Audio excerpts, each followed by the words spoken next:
Hi, I'm Zoid. I'm an electronic music maker, coach, and a mentor. In this video, I'm going to talk about how you can make music every single day.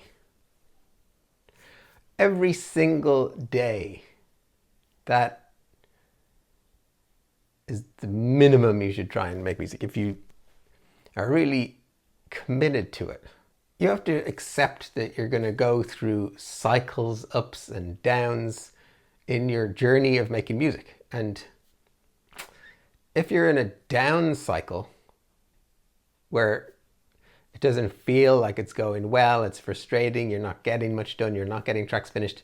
If you're in one of these down cycles, then you have to see the bigger picture, that it is cycles, ups and downs.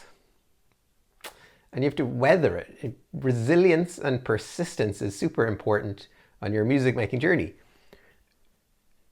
I guarantee you that whatever music you love, whatever it is, whoever it is, it was born out of resilience and persistence and just massive amount of effort over a long time. Even if the music itself actually came out quickly and easily, that was the tip of the iceberg of years and years of dedication and practice. That, just prove me wrong.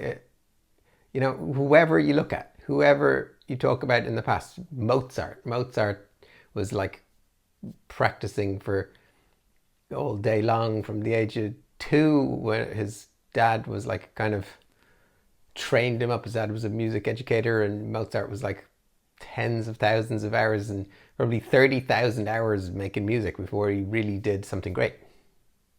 Any of those classical so-called geniuses, geniuses were like in the environment where they were doing it all the time from a young age. There's a documentary on Netflix at the moment called The Queen of Chess, about Judith Polgar, a Hungarian who, her and her 2 sisters, their dad, when his daughters were born, decided, he read like 400 biographies of successful people, geniuses, experts, and he saw a pattern, excuse me, he saw a pattern that they were all in the environment from a young age where they could excel in something and train in something rigorously from a young age. So he decided that he would train his daughters in something. He hadn't decided what yet, but then he picked chess because they were really poor and chess sets were not expensive. So he just picked chess and he started training them in a way that was fun for them. They loved chess. The 3 daughters really loved chess and they became so good at it. By the age of 12, Judith was a grandmaster, unheard of for a 12-year-old to become a grandmaster in chess.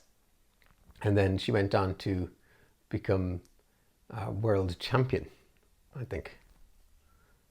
She beat Bobby Fischer's record. 15 years old, she became world champion. So, that's a really interesting story about expertise. And even if you're, I myself, I did not train rigorously from a young age. So I'm not going to be one of those world champions of music. Well, not that there is world champions in music, but the reason why it's inspiring is because it shows you that it's not luck. It's not just like, oh, look at the draw, someone else got all the talent. It's not that. Look at your musical heroes, right? Like some examples. Bernie Taupin and Elton John, when they were recording Yellow Brick Road, that album, when they went to Jamaica and they were like knocking out 2-3 songs a day on that album, they were writing incredible songs at an incredible fast rate. But that only happened because of what happened before that. It was like what they, both of them, massive amount of playing and writing like for years and years and years. So, it seems like, oh, look, they just, what talent, they just spit it out. But it was what they did before that led to that. Or, for example, Bob Dylan. People talk about Bob Dylan writing 3 songs a day and the songs just came to him. When Bob Dylan was younger, he was literally a hobo traveling around America with nothing, just sleeping on couches, just obsessed with finding songs and absorbing songs. He wasn't even thinking of writing his own songs. For years, he was just going around obsessed with music, collecting it, learning it. He got to the point he learned thousands of songs going around America, going around, Midwest, just like tiny towns and here and there. And, just, he could just hear a song. He learned so many songs. He could just hear a song once or twice and he'd know the song. He'd learn it like that. So, that kind of absorbing of all of this music, it led to him just all percolated inside him and it started coming out of him in songs. And he doesn't even know how it happened, but it happened. And for decades and decades, songs came out of him, great songs.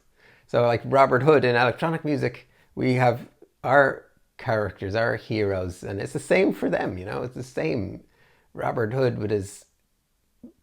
had nothing, he had no money, tiny apartment, a few pieces of gear, and the effort and the solitary just doing it over and over again, just like searching, creating. That's inspiring. That like what came out of that is super inspiring to me, and it should be to you if you make music. It's what that's saying is that you can do that too. If you, to a small extent or to a big extent, it's the extent of the effort that you put in. That is the results that you get out. Is that not inspiring to you? Is that like, if you were just to clear your calendar and say, you know what, for the next 6 months, I'm going in a room and I'm going to shut everything and no social media. I'm just going to 8 hours a day. I'm going to make music and, dedicate myself to it. And I don't care what happens. And what would come out of 6 months of that? I'm not saying to do that. I'm not doing that either, but I'm inspired by the idea of it, and I guess like I've done it in my own way over the 30 years that I've been making music. I haven't like cleared my calendar and done nothing else, but I have dedicated myself to doing some musical activity every day for the last 30 years, with the exception of 2 years and 8 months when I took a break from music. In 2008, I went traveling and meditating and didn't do anything else except travel and meditate and volunteer. And that was great, that break. I really enjoyed that break. But apart from that, between 2008 and 2010, every single day, I don't miss a day without something, whether it's like I picked up my guitar and played something, or I made a track, or I worked on something, or I thought of lyrics, or I, some days more, some days less, but I won't miss a day. And it's not something I have to try to do anymore. It's like I wouldn't forget to brush my teeth. I wouldn't forget to eat a meal, It's just that's the level of the dedication that's there. So this video is about you asking yourself, do I really not have the time and energy to do something every day? Something, turn on a project and just mess around and do some little activity just every day, just to keep it going. And it doesn't matter if it's not good. That is what I keep on trying to impress upon my students, is that it doesn't matter what the results are, every day. Because getting better at something is a long path, no matter what it is. If you if you play a sport, you know this. Like, let's say I play badminton. So, I was playing badminton today, 2 hours with a group of people playing doubles, and I'm one of the worst players there. It's like intermediate players, some advanced players, and the progress is so slow. I'm only playing, 2-3 hours a week. I'm improving, but at a very slow rate. So, a few nice shots and then total horrendous miss hits and missed shots, and that's just what it's enjoyable to play, but the progress is very slow. But the reason why I keep doing it is because I enjoy it. That's why people play. So if you look at music the same way, you're gonna have a lot of mishits in your music. You're gonna have a lot of times where your music activity doesn't go that well, but that's not the reason why you're doing it. You're doing it out of the longer view that over a long time, all the effort does pay off and you do get better and you're progressing, you're going somewhere. It's up to you, really, where I want to go with my music. I want to like release more. I want to release an album every year that I'm alive, and EPs, and I want my music to evolve into something else, something new, something that where someone listens to what I make and they can hear the effort that's gone into making it. That's what I think we respond to when we hear music. That's why I don't care about AI music or any music that's easy to make.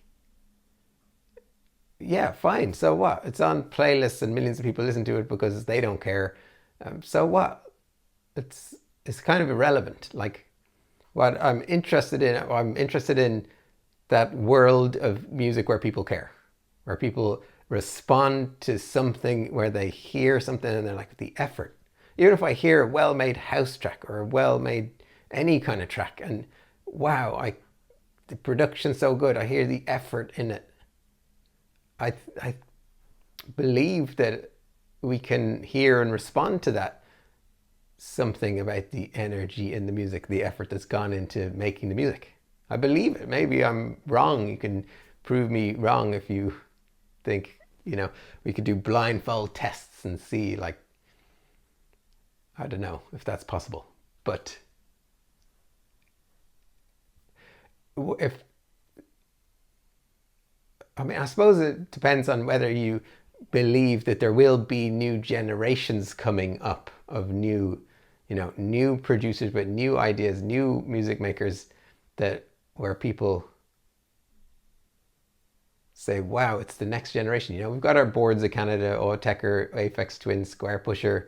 We've got these techno masters from the past, Jeff Mills, Robert Hood. Who's the next generation coming up? There's new names. And there's old names that you didn't know about as well. Like, I only recently discovered Convection ERP. There's Cygnus, there's Client 03. There's loads of music that I've only discovered recently. And there is new worlds coming, for sure. There's new worlds coming. Music can't be stopped. So it does seem to have, like, dissipated or something. There's not such a high rate of new things. Maybe because there's just such a lot of music being made in every genre. It's like really hard to find out what's really good. But that's kind of an aside thing. Anyway, we don't really care how much there is being made. Just focus on what you're doing and try to make it the best you can. What else can you do? Dedicate yourself to making music every single day, because this is important to you. That's why. Because it's like any other activity, any other exercise that you do because it's good for you, it makes you healthy, it makes you strong. And if you do love music and you love making music, then find something you can do every day and do it. That's it. That's what this point of this video is. If you miss a day, then don't beat yourself up. Oh no, I missed a day. It's just, we're up and down, and resilience and persistence, those two things also mean that if you fall off, if you miss, with those things, you just get up and you start doing it again. You don't beat yourself up. Oh no, why did I miss? What? Yeah, you missed. You fell off. Okay, 2 weeks you didn't do anything. You got tired from work. Whatever happened. It's okay. You just, again, get back up. If you want to get better at something, this is the attitude to have. Is just, okay, let me try again. Okay, let me try again. I fell off. Let me try again. Let me get back up. Back up. Let me try again. Let me try again. Let me try again. Just every time, patiently and persistently, you get back up, you try it again. If that's you with making tracks, oh, this track didn't work out that well. Let me make another one. Let me make another one. Okay, that one a bit better, not so great. Let me try it again. Let me try another one. Let me try another one. That one's a bit better. That one's, you're getting somewhere track after track, and you keep on doing it.